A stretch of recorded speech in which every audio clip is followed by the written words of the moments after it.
Bonjour, assalamu alaikum. Dans cette vidéo, je vais vous présenter un cours sur la grammaire arabe. C'est un cours qui s'adresse au fait aux personnes qui maîtrisent un peu la langue arabe, qui ne sont pas des débutants et qui ont quelques notions de langage en arabe.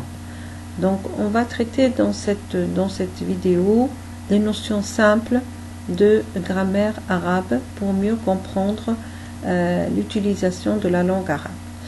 Alors, donc, درس في النحو العربي.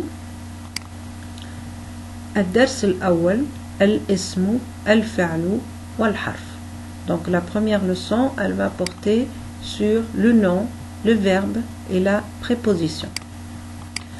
Nous allons commencer d'abord par le nom, al-ismu. Donc je vais prendre l'exemple suivant. ترتب سعاد المائدة. سعاد range la table. Donc ترتب سعاد المائدة, c'est une jumla. Jumla, c'est une phrase. تتركب من ثلاث كلمات. ثلاث كلمات. C'est une phrase donc qui est composée de 3 mots. Alors, on va s'attarder d'abord sur le mot placé en deuxième place, qui est le mot Souad. Souad range la table. Donc, Souad, c'est un mot qui désigne une personne ou un individu. C'est un nom. C'est un nom. Ismun. سعاد كلمة تدل على إنسان أو شخص. Donc هو اسم. Maintenant on va voir le mot qui est placé en troisième position. ترتب سعاد المائدة. سعاد range la table. Donc la table المائدة, tout, c'est un nom d'objet. C'est un nom qu'on peut qualifier de défini. Pourquoi? Grâce à la présence du alif lam au début du mot. C'est ce qu'on appelle lam au tarif. Donc l'utilisation de l'alif ou lam rend le nom défini. Donc on peut dire que al-ma'idatu ismu shay'in aw jamad. On va prendre un autre exemple. أكل الولد سمكا. Le garçon a mangé du poisson. Donc dans cette phrase, on va voir le mot placé en troisième position, c'est-à-dire le mot samakan. Donc samakan, alors attention à la prononciation du mot, samakan, poisson. D'abord le nom désigne des animaux, mais ici c'est un nom indéfini, car ayant le tanwin à la fin du mot. Alors tanwin, c'est la double voyelle. La double voyelle que vous pouvez voir ici, donc s'appelle at-tanwin. Et l'utilisation du tanwin rend le nom indéfini. En fait, c'est l'équivalent du 1 en français. Donc c'est pour ça dans la traduction, on avait le pluriel de 1, c'est des. Donc ici, il y avait du. Le garçon a mangé du poisson.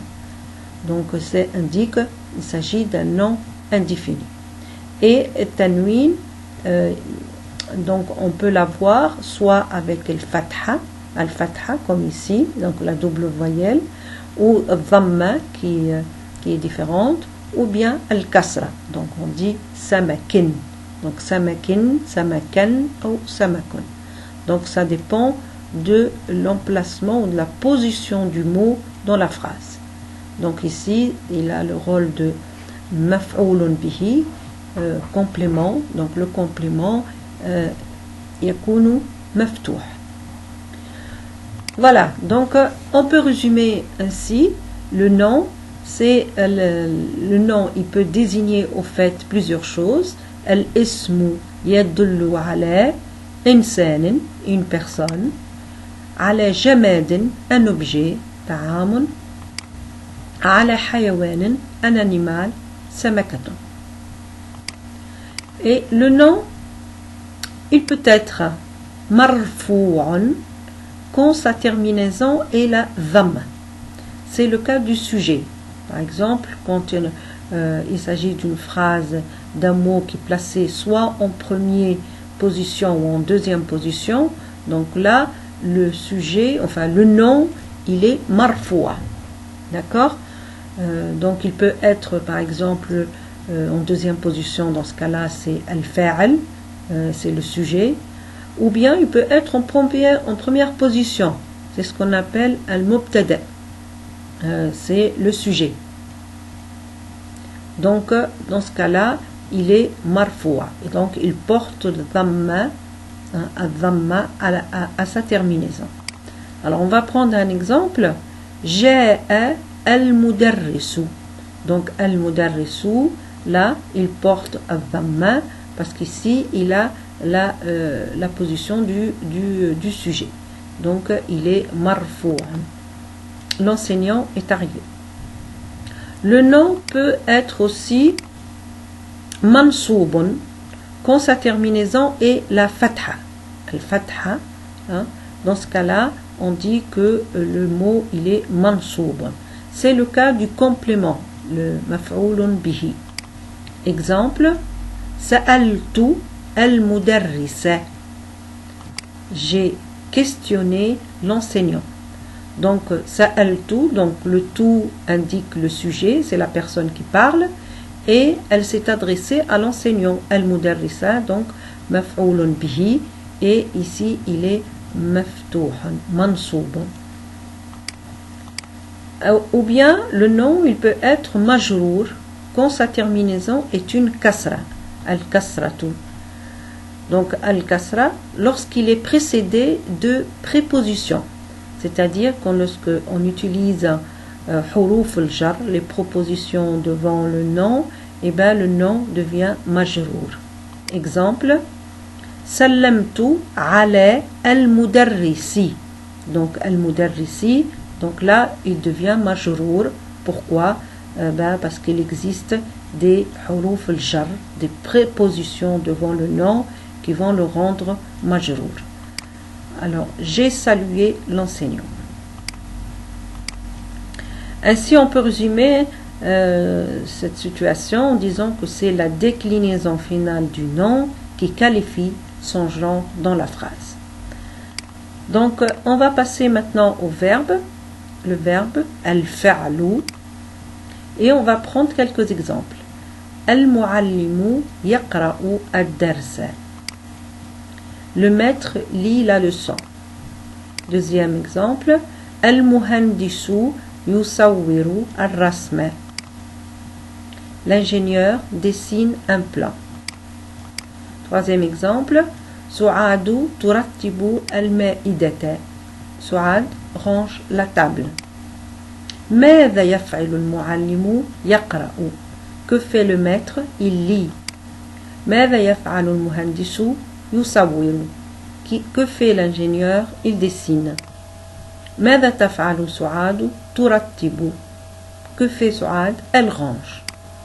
Alors tous ces mots, yaqra'u, turattibu, yusawwiru, indiquent des actions et des mouvements. Ce sont donc des verbes.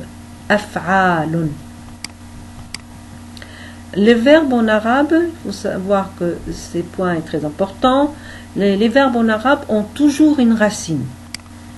Ils sont constitués de 3 lettres appelées radicales.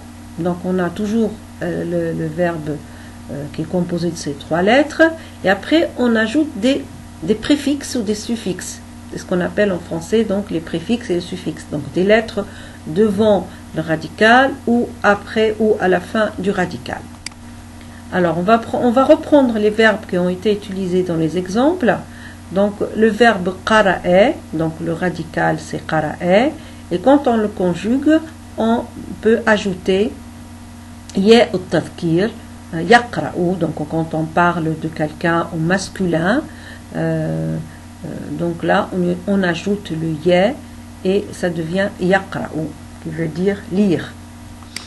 Deuxième exemple, rattabe, donc ra c'est le radical, et la conjugaison, là on rajoute ta ta'nith, turattibu lorsqu'on parle d'une femme, donc féminin, singulier, donc là il est conjugué et il s'agit donc du verbe ranger. Et enfin, troisième verbe qui a été utilisé, sawwara, yusawwiru, donc là aussi c'est ya ou at-tadhkir qui a été utilisé pour conjuguer le verbe. Donc il s'agit du verbe dessiner. Donc pour résumer, quand les verbes sont conjugués au passé ou au présent, certaines lettres sont ajoutées à la fin de la racine ou au début de la racine du verbe. Alors on va citer donc quelques-unes. Donc on a ta au ta'nith. Le ta au ta'nith, il est utilisé pour conjuguer le verbe au passé, au singulier, au féminin et à la troisième personne. Donc on peut prendre l'exemple de kharaja. Là on voit bien le radical composé de trois lettres, kharaja. Donc la conjugaison kharajat, et donc là on a ajouté ta au ta'nith. Al-ummu min al-bayti, la mère est sortie de la maison. Et donc ici c'est un singulier au féminin qui a été, le verbe il est conjugué au passé, au singulier au féminin, la troisième personne. Un autre terme qu'on peut ajouter, c'est le noun du féminin, noun niswa. Il est utilisé pour conjuguer le verbe également au passé, au féminin, pluriel, à la troisième personne. Donc par exemple, on va prendre le mot dhahaba, aller, an-nisa'u dhahabna ila as-souqi. Donc les femmes sont allées au marché. Et donc là aussi, on a ajouté noun le féminin, noun le niswa, pour donc conjuguer ce verbe au féminin pluriel et à la troisième personne. Alors on peut utiliser également waw al-jama'a. Donc il est principalement utilisé pour conjuguer les verbes au passé, également pluriel, mais cette fois masculin à la troisième personne. Donc on va prendre l'exemple de raja'a, ça veut dire rentrer, raja'a, al-awladu raja'u min al-mal'abi. Donc waw al-jama'a, on utilise donc le waw quand il s'agit de pluriel masculin à la troisième personne. Et bien sûr ici c'est conjugué au passé encore. Donc voilà pour les verbes. On va passer maintenant aux prépositions. Al-harfu. On va prendre quelques exemples. Dhahaba salihun ila al-madrasati. Salah est parti à l'école. Deuxième exemple. Kataba Muhammadun bi qalamihi. Mohamed a écrit avec son crayon.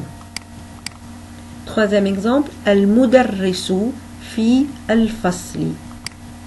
L'enseignant est dans la classe. Alors, tous les mots que vous avez vus écrits en rouge ne sont ni des noms ni des verbes. On les appelle donc des prépositions. Donc ici, on a vu l'exemple de fi, bi, il est. Donc ce sont des prépositions qu'on appelle en arabe huruf al-jar. Elles ont un rôle important puisqu'ils lient les mots entre eux. D'accord? Et lorsqu'ils lient les mots entre eux, donc ils vont venir avant le nom. Et donc du coup, lorsqu'ils viennent avant le nom il devient majrourun. Donc on utilise le kasra à la fin du mot pour qu'il devienne majrourun. Lorsque le nom est précédé d'une de ces prépositions, huruf al-jar, dans ce cas-là, la déclinaison du nom change en kasra et il devient majrourun. Exemple. Alors, on va prendre d'autres exemples avec d'autres prépositions. Il n'y a pas seulement que les trois que nous avons vus, il y a aussi d'autres. Donc, il y a le mot ala qui veut dire sur, as-sa'atu ala al-maktabi. Donc vous voyez bien que le nom devient majrouran. La montre est sur la table. Min qui veut dire de. Kharaja Hamidun min al-fasli. Ahmed est sorti de la classe. Donc là, vous voyez bien que le min, il a bien relié les mots entre eux. Et ensuite, le nom, il devient majrour. Li, pour, qui veut dire pour, à, ça indique la possession. Hada al-kitabu li Ali. Et Ali, donc, devient nom majrour. Ce livre est pour Ali. Voilà. Merci. N'oubliez pas de liker si vous avez aimé. Au revoir.